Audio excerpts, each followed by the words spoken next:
आउज़ बिल्लाहि मिनश्शैतानिर्रजीम बिस्मिल्लाहिर्रहमानिर्रहीम। मोअज़्ज़ज़ सामीन इकराम, अस्सलामु अलैकुम। सामीन इकराम, हज़रत लूत अलैहिस्सलाम अल्लाह के एक बरगज़ीदा नबी थे। आप हज़रत इब्राहीम के दौरे ज़माना में अहले सदोम की रहनुमाई के लिए नबूवत के मनसब पर फाइज़ हुए। सदोम के आसपास 5 नहायत ही खूबसूरत इलाके आबाद थे। ये इलाके नहायत ही सरसब्ज़ो शादाब और कुदरत की फ्याज़ी का हसीन शहकार थे, जहाँ बागात की कसरत थी, लहलहाती खेतियाँ जहाँ की ज़रूरियात से कहीं ज़्यादा थी। अर्दून, शाम और इसराइल के दरमियान बसा हुआ यह इलाका नहायत ही ज़रखेज़ था। यही वजह थी कि आसपास की बस्तियों के लोग भी अपनी माशी और ग़िज़ाई ज़रूरियात को पूरा करने के लिए इन बस्तियों की तरफ आते थे। मगर ये बात सदोम के लोगों को बिल्कुल भी पसंद न थी। उनके ख्याल में उनकी बस्तियों में पैदा होने वाले फलों, अनाजों और सब्जियों पर सिर्फ इनका ही हक था। वो नहीं चाहते थे कि दूसरी बस्तियों के लोग इनके इलाके में आएं। एक दिन सदोम के लोग इस बात पर गौर व फिक्र कर रहे थे कि बाहर से आने वाले लोगों को जहां आने से आकर कैसे रोका जाए, कि इब्लीस एक बुजुर्ग की शक्ल में उनकी महफिल में आया और कहा, अगर तुम उनसे पीछा छुड़ाना चाहते हो तो मेरे कहने पर अमल करो। इब्लीस ने कहा कि अगर तुम इन लोगों से निजात चाहते हो और चाहते हो कि ये तुम्हारी बस्ती में ना आए, तो ऐसा करो कि जब भी कोई शख्स तुम्हारे इलाके में आए तो तुम लोग ज़बरदस्ती उसके साथ अपनी ख्वाहिश पूरी करो। इस तरह ये लोग इस बस्ती में आना छोड़ देंगे। फिर अहले सदोम ने इनसे फेले बद को अपना पेशा बना लिया। अपनी नफसानी ख्वाहिशात के लिए मर्दों से बदफेली इस कौम का दस्तूर बन गया था, जहाँ बेहयाई आम हो गई थी। हुक्मरान, सरदार, रईस, हर तबके में घर घर ये अमल फैल गया। बड़ी महफिल में ये लोग इस फहाशी के काम को करके खुश होते थे। तलमूद में लिखा है कि अहले सदोम अपने ज़िंदगी में सख्त, जालिम, धोखेबाज और बदमामलात थे। कोई मुसाफिर इनके इलाके से बाखैरियत ना गुज़र सकता था। कोई गरीब इनकी बस्तियों से रोटी का एक टुकड़ा ना पा सकता था। बारहा ऐसा होता था कि बाहर का आदमी इनके इलाके में पहुंचकर फाकों से मर जाता और ये इसके कपड़े उतारकर उसकी लाश को बरहना दफन कर देते। हज़रत लूत अलैहिस्सलाम ने इन्हें तौहीद की दावत दी और बदकारी के इस घिनौने अमल से तौबा करने का हुक्म दिया। हज़रत लूत अलैहिस्सलाम ने कहा, तुम बेहयाई क्यों करते हो? क्या तुम औरतों को छोड़कर लज्जत हासिल करने के लिए मर्द की तरफ माइल होते हो? हकीकत यह है कि तुम अहमक हो।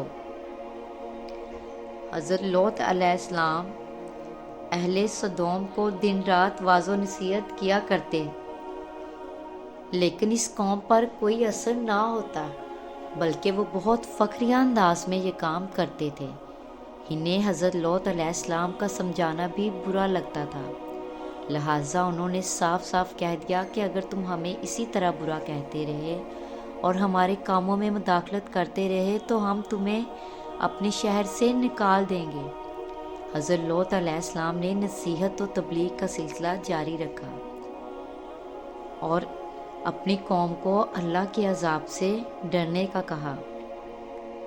एक दिन अहले सदोम ने खुद ही अज़ाब इलाही का मुतालबा कर दिया। अल्लाह ताला ने अब तक उनकी इस बदतरीन फहाशी और बदकारी को ढील दे रखी थी, लेकिन जब उन्होंने हज़रत लूत अलैहिस्सलाम से एक दिन कहा, अगर तुम सच्चे हो तो हम पर अज़ाब ले आओ, लिहाजा उन पर अज़ाब इलाही का फ़ैसला हो गया। अल्लाह ने अपने ख़ास फरिश्तों को दुनिया की तरफ रवाना कर दिया। फिर ये फरिश्ते हज़रत लूत अलैहिस्सलाम के घर तशरीफ़ ले आए। हज़रत लूत अलैहिस्सलाम ने जब इन खूबसूरत नौउमर लड़कों को देखा تو سخت گھبراہٹ اور پریشانی میں مبتلا ہو گئے۔ انہیں یہ خطرہ محسوس ہوا کہ اگر ان کی قوم کے لوگوں نے انہیں دیکھ لیا تو نہ جانے وہ ان کے ساتھ کیا سلوک کریں گے۔ حضرت لوط علیہ السلام کی بیوی کا نام وائلہ تھا۔ اس نے آپ پر ایمان نہ لایا تھا اور وہ دراصل منافقہ تھی جو کافروں کے ساتھ تھی، لہٰذا اس نے جا کر اہل سدوم کو یہ خبر دے دی کہ لوط کے گھر نوجوان لڑکے مہمان ٹھہرے ہوئے ہیں۔ یہ سن کر بستی والے دوڑتے ہوئے حضرت لوط علیہ السلام کے گھر پہنچے۔ حضرت لوط علیہ السلام نے کہا، اے قوم، یہ جو میری قوم کی لڑکیاں ہیں یہ تمہارے لیے جائز اور پاک ہیں۔ اللہ سے ڈرو اور مجھے میرے مہمانوں کے سامنے رسوا نہ کرو۔ کیا تم میں سے کوئی بھی شائستہ آدمی نہیں؟ حضرت لوط علیہ السلام کی بات سن کر وہ لوگ بولے، تم بخوبی واقف ہو کہ ہمیں تمہاری بیٹیوں سے کوئی حاجت نہیں، اور جو ہماری اصل چاہت ہے اس سے تم بھی جانتے ہو۔ حضرت لوط علیہ السلام نے گھر کے دروازے بند کر دیے اور ان نوجوانوں کو ایک کمرے میں چھپا دیا۔ ان بدکار لوگوں نے آپ کے گھر کا گھیراؤ کیا ہوا تھا اور ان میں سے کچھ گھر کی دیوار پر بھی چڑھنے کی کوشش کر رہے تھے۔ حضرت لوط علیہ السلام اپنے مہمانوں کی عزت کے خیال سے بہت زیادہ گھبرائے ہوئے تھے۔ فرشتے یہ سب منظر دیکھ رہے تھے۔ جب انہوں نے حضرت لوط علیہ السلام کی بے بسی اور پریشانی کا عالم دیکھا تو حقیقت سے پردہ اٹھاتے ہوئے فرمایا، اے لوط، ہم تمہارے رب کے بھیجے ہوئے فرشتے ہیں، یہ لوگ ہرگز تم تک نہیں پہنچ سکتے، ابھی کچھ رات باقی ہے، تو اپنے گھر والوں کو لے کر چل دو اور تم میں سے کوئی شخص پیچھے مڑ کر نہ دیکھے۔ اہل سدوم حضرت لوط علیہ السلام کے گھر کا دروازہ توڑنے پر آ گئے، لہٰذا حضرت جبرائیل علیہ السلام نے گھر سے باہر نکل کر اپنے پر کا ایک کونا انہیں مارا، جس سے ان سب کی آنکھوں کے ڈیلے باہر نکل آئے اور بصارت زائل ہو گئی۔ یہ خاص عذاب ان لوگوں کو پہنچا جو حضرت لوط کے پاس بدنیتی سے آئے تھے۔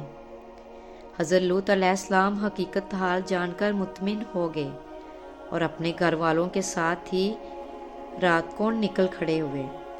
اس وقت ان کی بیوی بھی ان کے ساتھ تھی، لیکن کچھ دور جا کر وہ واپس اپنی قوم کی طرف پلٹ گئی اور قوم کے ساتھ جہنم رسید ہو گئی۔ صبح کا آغاز ہوا تو اللہ کے حکم سے حضرت جبرائیل نے بستی کو اپنے پر سے اکھاڑ دیا اور پھر اپنے بازو پر رکھ کر آسمان پر چڑھ گئے، جہاں تک کہ آسمان والوں نے بستی کے کتوں کے بھونکنے اور مرغوں کے بولنے کی آوازیں سنیں۔ پھر اس بستی کو زمین پر دے مارا، جس کے بعد ان پر پتھروں کی بارش ہوئی۔ جب یہ پتھر ان کو لگتے تو سر پاش پاش ہو جاتے۔ صبح سویرے شروع ہونے والا یہ عذاب اشراق تک پوری بستی کو نصیحت و نابود کر چکا تھا۔ قوم لوط کی ان خوبصورت بستیوں کو اللہ نے ایک انتہائی بدبودار اور سیاہ جھیل میں تبدیل کر دیا، جس کے پانی سے رہتی دنیا تک کوئی فائدہ نہیں اٹھایا جا سکتا۔ سمندر کے اس خاص حصے میں کوئی جاندار، مچھلی، مینڈک وغیرہ زندہ نہیں رہ سکتے، اس لیے اسے ڈیڈ سی یعنی بحیرہ مردار کہا جاتا ہے، جو اسرائیل اور اردن کے درمیان واقع ہے۔